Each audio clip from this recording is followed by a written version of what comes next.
right, before we get to our last game, which is a Monday night game, if you want to get free picks sent right to your cell phone every day, get them from Jim Feist. Go to jimfeist.com.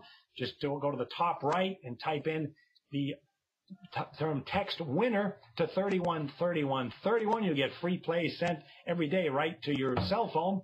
And if you want to sign up for Jim's YouTube page, it's called Sports Betting, and you just do that by going to click on the link, which is right above us, and you'll get the free picks and free pro lines and free videos, all from Jim Feist, and it's free. Okay, guys, let's get into this Monday night game. You got the Giants playing at the Detroit Lions, one of the two Monday night games, and you got a betting line here of 5.5 on the Lions. Now it's up, and the total is up too, from 45.5 to 47. Once again, the public on the favorite and the over. It's a pair of retooling NFC teams. The Giants, they have a new offensive line for the most part. They got a new offensive coordinator. Meanwhile, the Detroit Lions have this new coach. I'm going to start with this New York Giants offensive line. You know, they really overhauled it. Justin Pugh was drafted a year ago, and then this offseason they added Charles Brown, John Henry, Jeff Schwartz, all in free agency. Center Weston Richburg comes from Colorado State. And the reason was Eli Manning was sacked 39 times, had no help from the ground game, which was 29th in the NFL. No surprise, he had 18 touchdowns, 27 interceptions. He's coming in off that ankle surgery in the offseason. So he says he's fine, but it's clear what the Giants are trying to do here.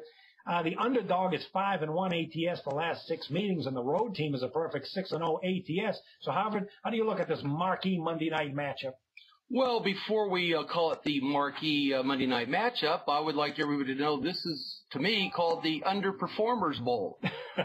Here's Detroit, who just absolutely handed it back, and here's a team like New York Giants. Who would have ever thought they would start off 0-6 last year, and then everybody was still thinking they could make a run? As John alluded to, a bad offensive line caused all those sacks, interceptions. I mean, when you have 27 interceptions and only 18 touchdowns, you know, there's something wrong. Their ground attack was 29th out of, 32 teams, 83 yards per game. Little improvement on offense. How can you go against Matt Stafford, Reggie Bush, Calvin Johnson? The entire starting offensive line is back and intact for Detroit. But there's something wrong with this game. I'm a contrarian type bettor. I look for things like that. It looks too easy. 84% of the public has already bet on Detroit, and the line's gone from 4 to 4.5 to 5 to 5.5, maybe 6. I didn't check it this morning, but I'm telling you right now, there's something wrong with this game and on this field. As a contrarian, I'm going to ride that New York Giant preseason 5-0, and I'm going to be going over to the New York Giants and take that as a small play.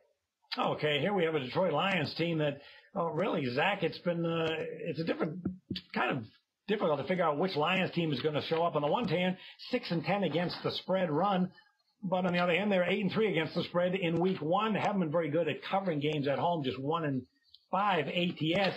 And then there's also good and bad with this new head coach of theirs. Jim Caldwell is the opposite of the fired Schwartz, who was a fiery, emotional guy. Caldwell, very methodical thinker.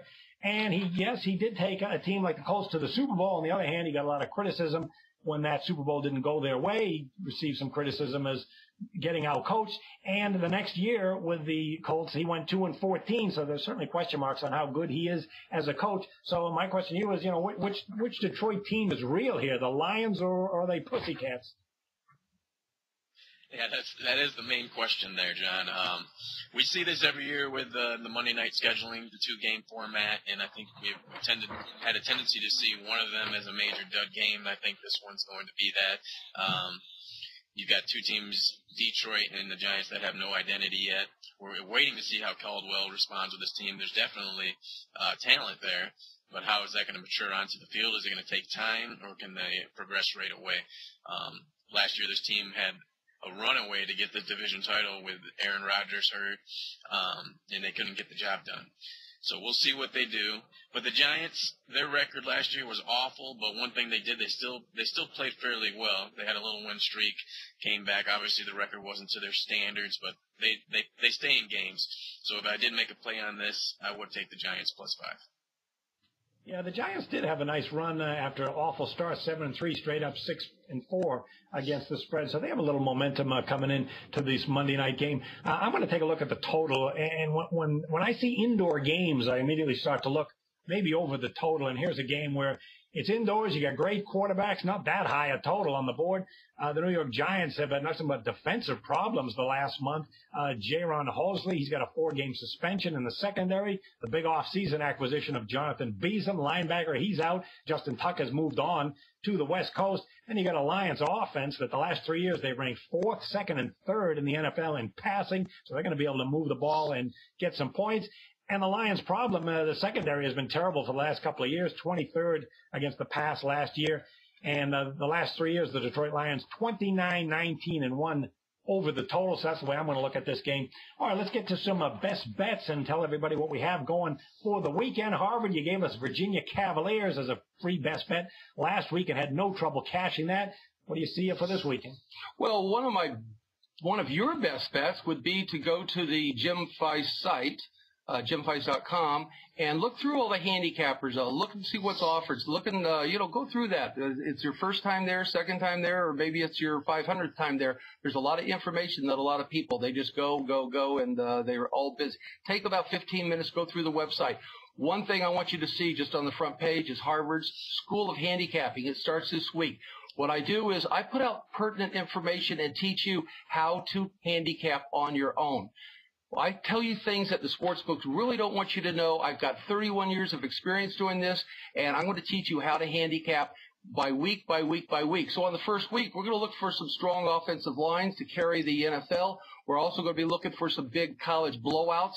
And I still have that one game that's absolutely going to get the money as a straight-up underdog winner. It's my shocker of the non-conference opening week of the year, and it's part of my 3 for the money pitch.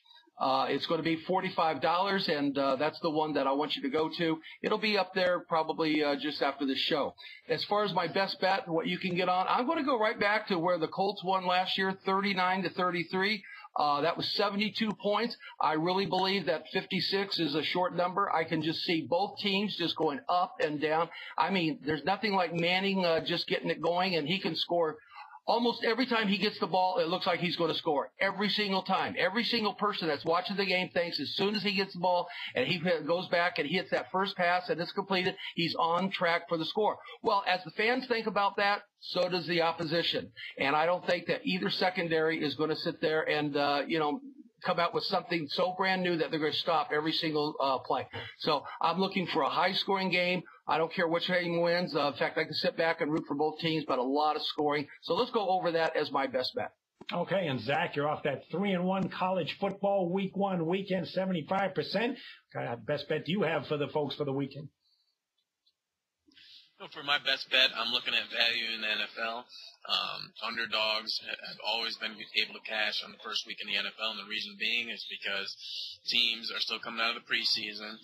Their offenses aren't in gear. They didn't play their starters enough in the preseason, and defenses have the strength. So where I'm looking at here is to take the Oakland Raiders, currently plus 5.5, should move to 6. And yesterday we heard the news of Derek Carr being named starter. And what does that automatically do to sports bettors and the public? Makes an adverse reaction. Oh, he's a rookie. He can't get out on the field. He can't do this. He can't do that. Meanwhile, the offensive coordinators, the head coaches have a strategy in place.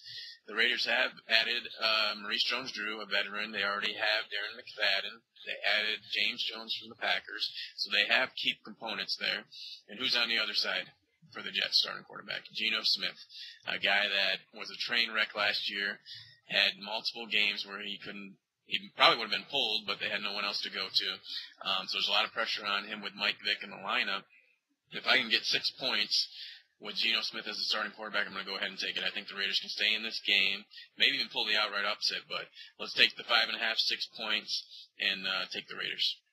All right, I'll take a dog, too, and that'll be the Minnesota Vikings on Sunday. I really like their new head coach in Zimmer. They're an underdog here against a conservative Rams offense that just lost their starting quarterback. The Rams in the month of September, 18-42-2 against the spread. And the Vikings, when they play on turf, they're on a nice run, 6-0-1 against the spread. Grab the underdog Minnesota Vikings on Sunday. Make sure you check out JimFeist.com. Jim Feist has his NFL high-end dog pound release for week 1 going Sunday. He was 10-5 with these plays all of last year. It's normally $250, and it will be this weekend. You can grab it for $99 before Friday. Make sure you check out that play. And he's going to have another college game of the month. He nailed his first one last Friday. That was on underdog Colorado State in a rivalry game of the month. You can get plays from Zach Simony, Harvard, Mr. Vegas, Jim Feist, and more, all at JimFeist.com. We'll see you next week with another edition of the NFL version of ProLine.